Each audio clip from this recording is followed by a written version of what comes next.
अटल बिहारी वाजपेयी ने कहा था कि मैं रहूं या ना रहूं, ये देश रहना चाहिए। देशभक्ति युवाओं में जागृत करने हेतु 14 अगस्त 2017 में गौरव अग्रवाल ने तिरंगा यात्रा को शुरू कर युवाओं में देशभक्ति जगाने के प्रयास किए थे। इसमें 2017 में अभूतपूर्व सफलता मिली और फिर से कड़ी बढ़ती चली गई। 14 अगस्त 2022 में मंदसौर की तिरंगा यात्रा वर्ल्ड रिकॉर्ड बनाकर गिनीज बुक में सबसे बड़ी तिरंगा यात्रा के रूप में अपना नाम दर्ज कराने को आतुर है। देखिए पाताल लोक से गौरव अग्रवाल की यह खास रिपोर्ट। नमस्कार, आज हमारे साथ हैं खास मेहमान। उनका नाम है गौरव। गौरव जिनके दिल में देशभक्ति की तरंगे हमेशा उठा करती हैं और वो एक ऐसे नौजवान हैं जो 14 अगस्त को तिरंगा यात्रा निकालकर पूरे शहर को देशभक्ति का संदेश देते हैं। आइए उनसे बात करते हैं। गौरव जी, स्वागत है आपका पाताल लोक में। धन्यवाद। तिरंगा यात्रा निकालने का ख्याल आपके दिल में कैसे आया? वैसे मैं बहुत लंबे समय से समाज सेवा के क्षेत्र से जुड़ा हुआ हूँ। तो मैं बचपन से देखता था कि कहीं ना कहीं हमारे देश का नौजवान जो आने वाली हमारी पीढ़ी है वो कहीं ना कहीं देशभक्ति से दूर होती जा रही है।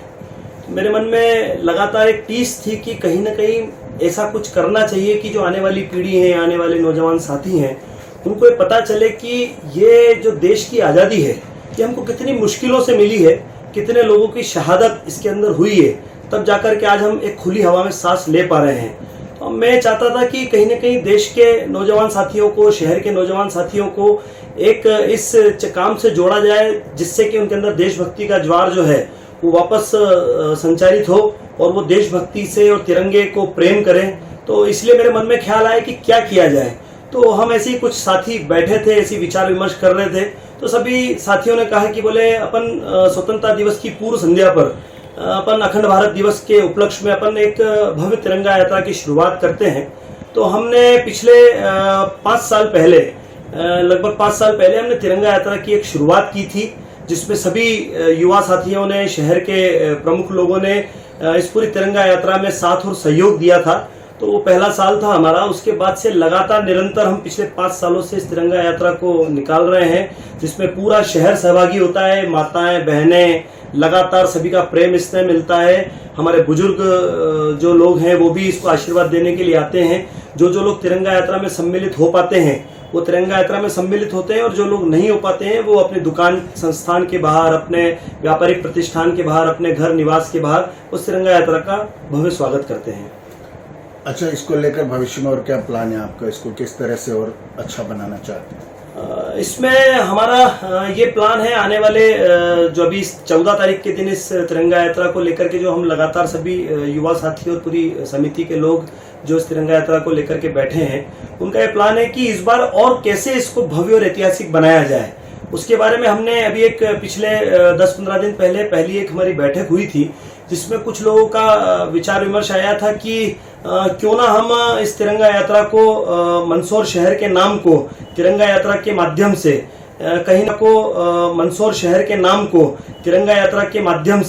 कहीं ना कहीं उल्लेखित करें, कहीं ना कहीं हम उसका नाम दर्ज करें। तो सभी युवा साथियों ने एक विचार किया कि क्यों ना गिनीज बुक में और लिम्का बुक में हम लोग अप्लाई करें और रजिस्ट्रेशन के लिए हम बात करें कि क्या हो सकता है। तो जब हमने बातचीत किया तो हमको बड़ा खुशी हुई कि गिनीज बुक वालों ने भी और लिम्का बुक वालों ने भी हमारा रजिस्ट्रेशन एक्सेप्ट किया है। तो शायद संभावनाएं हैं कि गिनीज बुक और लिम्का बुक में मंदसौर शहर का नाम जो है वो तिरंगा यात्रा के माध्यम से दर्ज हो, ये ऐसी संभावना है। और भी हम पूरे शहर के ऐसे सारे सामाजिक संगठन, सारे ऐसे जो समाज के प्रमुख लोग हैं, सामाजिक लोग हैं, सारे ऐसे धार्मिक संगठन जो लगातार धर्म के कामों में सक्रिय रहते हैं, उन सभी से हम लगातार मिलने जुलने का क्रम हमारी समिति के माध्यम से बन रहा है। और हमारा ये प्रयास है कि ये तिरंगा यात्रा पूरे शहर का एक आयोजन बने। ये लगे कि एक शहर मिलकर के इस तिरंगा यात्रा को आयोजन कर रहा है, कोई एक व्यक्ति, एक संस्था इस तिरंगा यात्रा का आयोजन नहीं कर रही है। पूरा शहर इस तिरंगा यात्रा के माध्यम से एक सूत्र में बंधे, ये हमारा प्रयास है और यही हमारी सोच है कि पूरे शहर का आयोजन हो और पूरा मंदसौर शहर उस दिन सड़कों पर हो, हाथ में तिरंगा लेकर के। यही हमारा प्रयास है। बहुत अच्छी बात कही आपने। क्या आपको लगता है कि जो यंग जनरेशन है, जो हमारी आने वाली पीढ़ी है, वो इसे देखकर कुछ प्रेरणा लेती है या लेगी? बिल्कुल भाई साहब, मैं जब आपको बताऊं, जब पहले साल हमने इसकी शुरुआत की थी तो मुझे बड़ा मन में वो था, पर जब हम लोगों ने जब युवा साथियों के पास गए, युवा मित्रों के पास जब हम गए, तो सच बताऊं इतना उत्साह था उन युवा साथियों के अंदर और इतना उन मित्रों के अंदर इतना जबरदस्त उत्साह था कि लगा मुझे भी कि नहीं, वाकई में हमारे नौजवान साथियों के मन में कहीं ना कहीं देशभक्ति जिंदा है।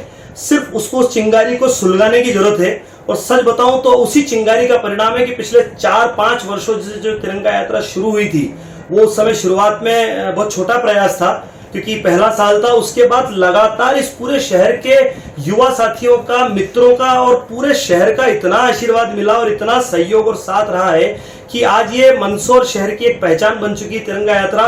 मतलब लोग 14 तारीख आने के पहले हम लोगों से संपर्क करना शुरू कर देते हैं कि वैसा तिरंगा यात्रा का इस बार बैठक हुआ कि नहीं हुआ, कब निकालेंगे, क्या प्रारूप होगा इसका, क्या योजना बनेगी। तो मतलब जबरदस्त उत्साह रहता है और मुझे बहुत खुशी है कि हमारे देश के युवाओं के अंदर आज भी देशभक्ति जिंदा है और वो देशभक्ति को लेकर के और तिरंगे को लेकर के बहुत सजग है। ये बहुत अच्छी खुशी की बात है। बहुत शुभकामनाएं आपको आने वाले 14 अगस्त के लिए। बहुत बहुत धन्यवाद भाई साहब, बहुत बहुत धन्यवाद। राष्ट्र संत कमल मुनि कमलेश महाराज ने तिरंगा यात्रा को लेकर अपने विचार पाताल लोक से साझा किए। तिरंगा मेरे आन बान शान और देश की धड़कन है और हृदय का एक प्राण है। तो तिरंगा सर्वोपरि है। मैं क्यों, हिंदुओं का भगवा हो सकता है, मुसलमान का हरा हो सकता है, लेकिन तिरंगा सत्य तो सर्वोपरि है। यदि देश रहेगा तो मंदिर मस्जिद गुरुद्वारे रहेंगे। तो हमारा पहला संदेश है कि सभी धर्म स्थलों पर तिरंगा लहराया जाए। हम करेंगे, हम मंदिर मस्जिद गुरुद्वारा में मीटिंग भी हो रही है, लहराया जाए।